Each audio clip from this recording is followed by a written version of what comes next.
Saludos, hombres del oeste. El Señor de los Anillos se ha convertido en la obra madre de la fantasía épica moderna, siendo casi la base sobre la que nacen muchos de los conceptos del propio género. Uno de sus puntos más relevantes es la profunda caracterización de su geografía, sus pueblos y las diversas culturas que pueblan la Tierra Media, y cómo éstas se encuentran casi tan desarrolladas como los dragones o los magos. De hecho, el propio Tolkien llegará a afirmar que su Tierra Media se trataba de una especie de ecúmene legendaria, situada en un momento anterior al tiempo histórico y que, tras un cambio del que no se habla, en el futuro se convertiría en lo que podríamos llamar la Tierra histórica, nuestro mundo actual.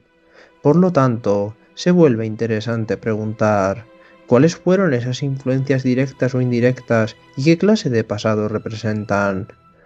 Hoy veremos qué zonas del mundo real aparecen en el pasado legendario de la Tierra Media. En el prólogo del Señor de los Anillos, Tolkien dedicará un apartado a explicarnos la composición geográfica de la comarca y de cómo ésta se organizaba, recalcando que aunque con el paso del tiempo las tierras se movieran y cambiasen su localización, podían situar la comarca en la región noroeste del Viejo Mundo. Y si a esto le sumamos que en algunas de sus cartas, en efecto, nos dice que la comarca representaría una especie de parodia de la Inglaterra rural, tendríamos, en efecto, que lo que es la comarca representaría la parte sur de la actual isla de Gran Bretaña. A partir de este punto más o menos exacto, podríamos ir descifrando las regiones que la rodean, y por tanto, hacia el oeste tendríamos las colinas de la Torre, una misteriosa región para los hobbits que poseían los elfos, y que en la Cuarta Edad les sería concedida y colonizada por este pueblo. La cercanía de este territorio, las historias y su dirección representarían por tanto a la isla de Irlanda. Un punto básico serían estas torres que miran al mar, como una especie de columnas de Hércules norteñas, pues más allá solo aguardaba un mar insoldable que muy pocos habían navegado. De una manera parecida, era visto por muchas civilizaciones del mundo antiguo el Océano Atlántico. Las tierras que median entre ellas y donde estarían presentes los asentamientos enanos en las montañas azules, así como el reino élfico de Lindon y sus asentamientos más destacados, como los puertos grises, serían los vestigios de las tierras legendarias de Beleriand, una especie de Atlántida o Islas Afortunadas que los helenos, fenicios o cartagineses situaban como las más al oeste del mundo, y donde además acaecieron hechos míticos como algunos de los trabajos de Hércules o el hogar de titanes, ninfas, cíclopes o gigantes. Al norte de la comarca y al este de las montañas azules se extendería la remota tierra del antiguo reino Dúnedain de Arnor, siendo por tanto sus zonas las más occidentales de Escocia e Islandia, y conforme nos moviéramos al este tendríamos regiones nórdicas que responderían a las actuales Noruega, Suecia o Dinamarca. Serían estas tierras donde se encontraría el antiguo reino del brujo de Angmar o el famoso bosque de los trolls donde Bilbo Bolsón tuvo su primera aventura. En dirección aún más al norte nos encontraríamos con las regiones cada vez más desoladas y heladas de esta región nórdica, teniendo su culmen en la tierra de los pueblos de Lossarnach, por cuyo relato del ahogamiento de Arvedui, el último rey del norte, y el peculiar estilo de vida de los pueblos de esta región, viviendo entre la nieve y el hielo como hábiles pescadores, podríamos situarla en Groenlandia y los pueblos nativos esquimales. Mientras que si nos mantenemos en dirección este recta desde la comarca, más allá de los Gamos, podríamos situar las regiones de Bree, la cima de los vientos, y Rivendell, en los actuales Países Bajos, lugares que Tolkien representa cargados de una escondida pero conmovedora belleza, aunque al mismo tiempo con las cicatrices que las largas guerras contra el brujo de Angmar habían dejado en este territorio. Tomando rumbo este, al otro lado de las montañas nubladas, tendríamos la región que correspondería al antiguo reino de los hombres llamado Rhovanion. Aquí es donde tenemos una geografía mucho más heterogénea y variada, pero bastante clara si nos fijamos en algunos aspectos. El denominado luego una vez Sauron vuelve a recuperar poder en Dol Guldur como Bosque Negro, pertenecería sin duda a las tierras de Alemania, que en el peculiar caso de la Tierra Media se extenderían hacia el sur ante el descomunal tamaño del bosque, seguramente haciendo honor a los profundos y también oscuros bosques que esta región del mundo posee, siendo famoso el de Teutoburgo. Además, al norte del Bosque Negro también moraban diversos grupos de hombres, los antepasados de Eor el Joven, y por tanto la tierra de origen de los Rohirrim, donde quedan fuertemente marcados unos importantes rasgos de las diversas tribus germánicas que darían la puntilla al Imperio Romano de Occidente, de entre los que destaca su ardor guerrero, la importancia de los caballos, la existencia de algunas mujeres guerreras.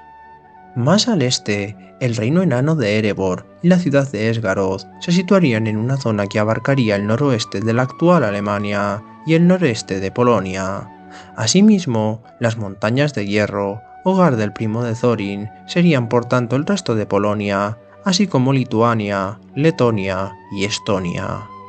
Por último, el sur del reino de Rhovanion, más allá del Bosque Negro y antes de las montañas que rodean Mordor, marcado por unas vastas llanuras, cuyas zonas más sureñas y occidentales serían las montañas de Muil y las Ciénagas de los Muertos, siendo casi todas ellas tierras arrasadas o zonas de combate, corresponderían a las grandes llanuras del este de Europa, por donde pasaron multitud de pueblos nómadas, al igual que en la Tierra Media, con los aurigas que atacaron Gondor, teniendo su localización en nuestro mundo en las actuales Bielorrusia, Ucrania, Moldavia y Rumanía, mientras que las zonas que recorren Frodo, Sam y Gollum serían lo que en la época del servicio militar de Tolkien corresponderían a parte del Imperio Austrohúngaro, que vería su final tras la Primera Guerra Mundial. Volviendo a tomar de nuevo a la comarca como referencia, al sur, más allá de los últimos pantanos y el curso del Brandivino, tendríamos de manera similar una tierra extraña y desolada, de la que se habla muy poco en El Señor de los Anillos, las regiones del sur del reino de Arnor, así como el antiguo reino de Enethwaith, llegando hacia el cauce del Isen, ya cerca del mar y las montañas que limitan con Gondor. Pero también se encuentra aquí el hogar de los Dunlendinos y de algunos de los hobbits antes de que llegaran a la comarca. Además, contamos con alguna referencia de Boromir y al viaje que él tomó para llegar al concilio de Elrond, hablando de antiguas y bellas ciudades arruinadas y puentes casi derribados. Esta zona pertenecería sin duda a las regiones occidentales y sureñas de Francia. Más en concreto, podríamos situar el hogar de los Dunlendinos en la actual Bretaña, una tierra donde muchos de los britanos, tras la llegada de las tribus germánicas y los sajones, deberían escapar en busca de un nuevo hogar, de forma un tanto parecida a lo que les ocurre a los Dunlendinos con los Rohirrim. Al norte de las Montañas Blancas, por tanto, y en la bien conocida tierra de Rohan, se ubicarían a día de hoy todo el centro y el este de la actual Francia, así como ciertas regiones germanas, extendiéndose estas últimas en especial hacia el norte de Rohan, donde regresaría esa densidad boscosa más céltica que germana en la Tierra Media, muy presente tanto en Fangor como en el propio Lothlórien, el reino de la Dama Galadriel, convirtiéndose el curso del Anduin de esta zona en una especie de Rin y limes romano y celta. Por otra parte, las tierras más al sureste de Rohan, en concreto el Fold de Este, y que conectarían con las de Gondor desde Anorien hasta Cair Andros, en los valles de las Montañas Blancas, pese a tener pocos datos, en el viaje de Pippin y Gandalf se hacen referencias a altas montañas y angostos valles que solo alguien como Gandalf en Sombra Gris podían atravesar con semejante presteza, así como bosques de abetos y coníferas, descripciones que encajarían bien con lo que sería Suiza y los Alpes italianos y franceses. Pero siguiendo nuestro viaje hacia el sur, llegaríamos al reino de Gondor, donde tenemos como cala cabeza la ciudad de Minas Tirith y Osgiliath, en el cauce del río Anduin. La esplendorosidad de la piedra y el mármol pálido de sus muros y edificios, sumados a su brutal sistema defensivo, más las pistas geográficas que se nos ofrecen, nos llevaría a confirmar que toda esta zona sería, en efecto, Grecia, y más en concreto Minas Tirith sería una especie de Constantinopla, situada justo al lado de un estrecho, en el caso de Minas Tirith, el ancho cauce del sur del Anduin, que ofrecía una defensa extra contra sus enemigos. Constantinopla, ya en la época del Bajo Imperio Romano, se había convertido en la ciudad más destacada de todo su territorio, dejando eco en su grandiosa arquitectura y, por supuesto, en su imponente sistema defensivo, que mantendría esta ciudad libre de invasores hasta 1453. Partiendo de aquí al oeste, hacia los feudos del Levenin, uno de los más prósperos e importantes, y por donde Aragorn, Legolas y Gimli pasarían con la Compañía Gris, derrotando a los piratas y remontando el río, sería la actual Italia. Aún más al occidente, y llegando hasta las costas con el mar, tendríamos otros tantos feudos de Gondor. Aquí se nos dice que había ciertas diferencias entre las zonas más cercanas a las playas del sur y las montañas del norte,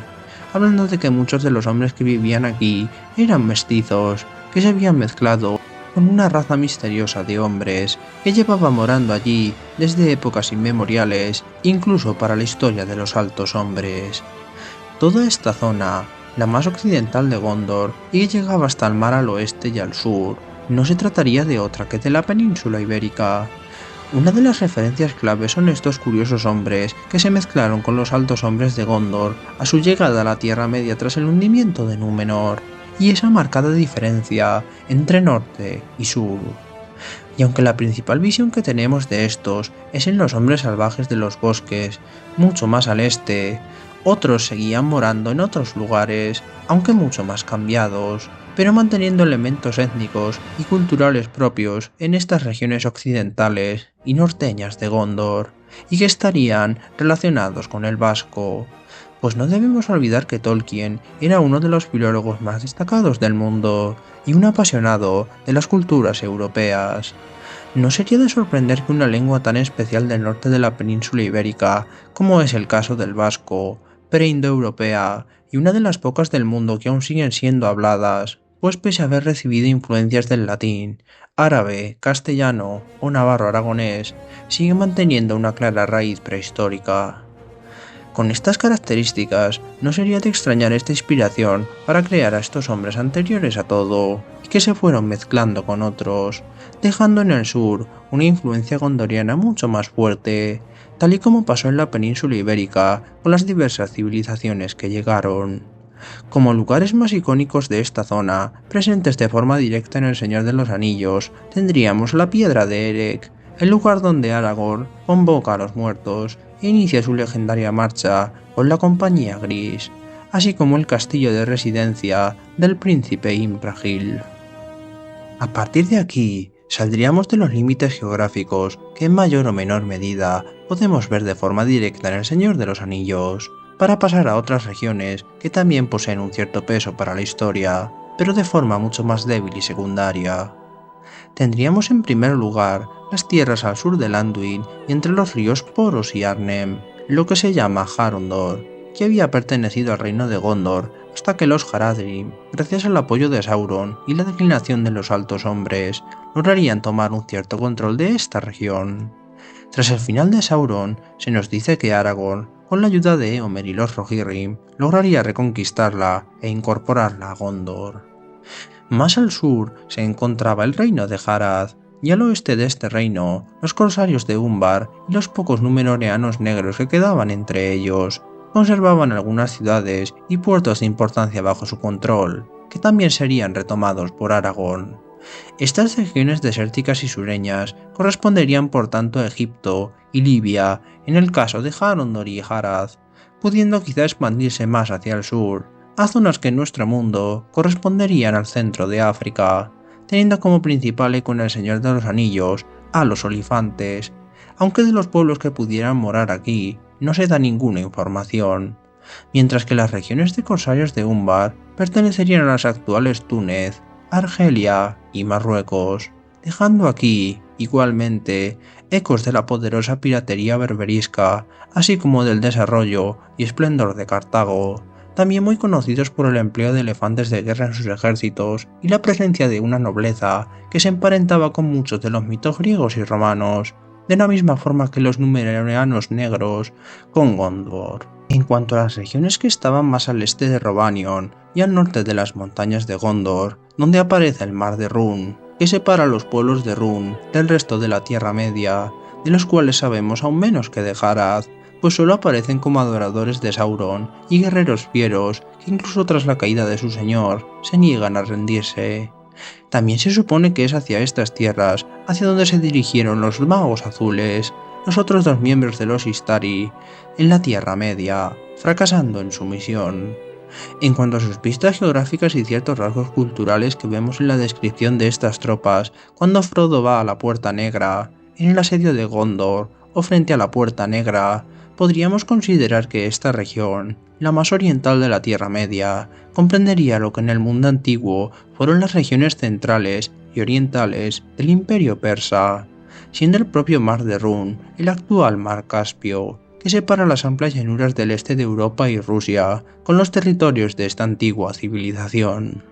Por último, pero no por ello menos importante, tendríamos el reino de Mordor, rodeado de montañas y separado de Gondor por un ancho río y que contaba con un pequeño mar en su territorio. Una tierra que antaño moraron hombres con una prontitud también anterior a la de las tres grandes casas de los hombres en el oeste, estableciéndose en el gran mar de Nurmen y en Ithilien, e iniciando una próspera civilización, pero que ante las erupciones del Monte del Destino, ya antes de la llegada de Sauron, intensificadas por este, causarían la caída de esta civilización en la esclavitud ante los orcos.